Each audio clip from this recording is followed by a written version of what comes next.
as you guys see, I don't have any papers because I want to speak from the heart. Because it is important, you know.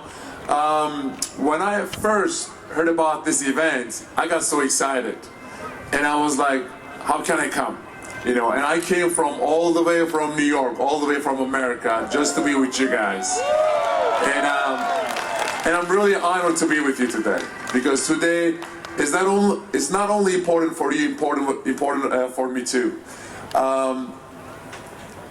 You know, I'm honored to be here because when I was a little kid, I actually grew up as a His Holiness fan.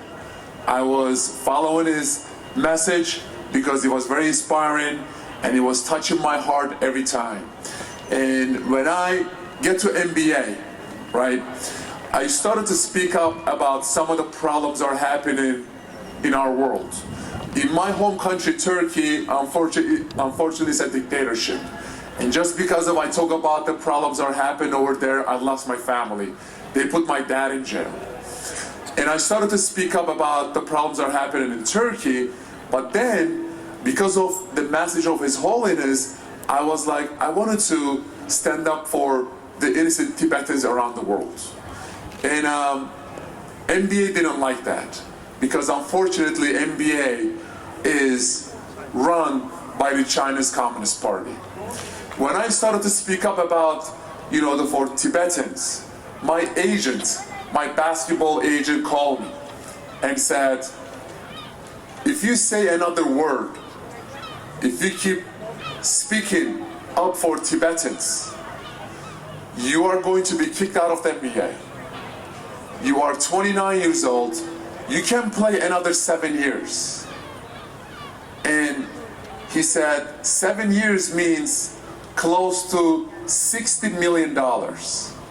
So if you want to keep standing up for Tibetans, go ahead. But you're not only going to lose your career, but you are going to lose close to $60 million. I hang up the phone, I never talked to him again. Because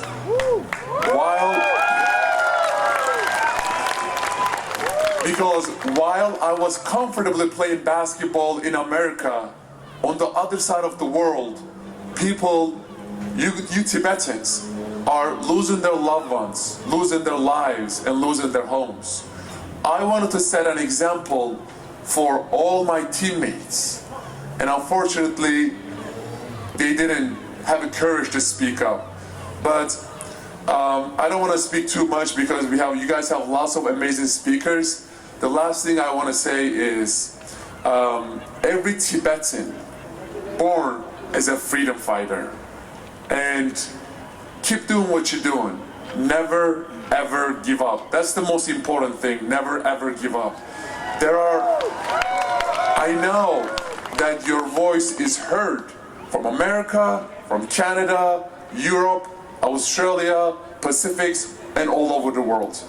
Every community that I visited, every Tibetan community that I visited, gives me the warmest welcome, and it inspires me to become a better person. And I just want to say one last thing. Unfortunately, as you guys see, we have lots of wars are happening around the world. And so many innocent people, so many kids, and so many women and elderly people are dying. If every world leader follows the peaceful message of His Holiness, every world war will stop. And that is important to keep speaking up and keep inspiring people, because the message of His Holiness will save this world. So, thank you guys so much for inviting me. I would like to call you guys as my brothers and sisters, because now you guys are my family. And I'm one of you guys, and you're one of me guys. And remember this, remember these words. One day, I hope soon, one day, we will all be in Tibet and we will eat momo together. Thank you guys so much, I appreciate it. Free Tibet!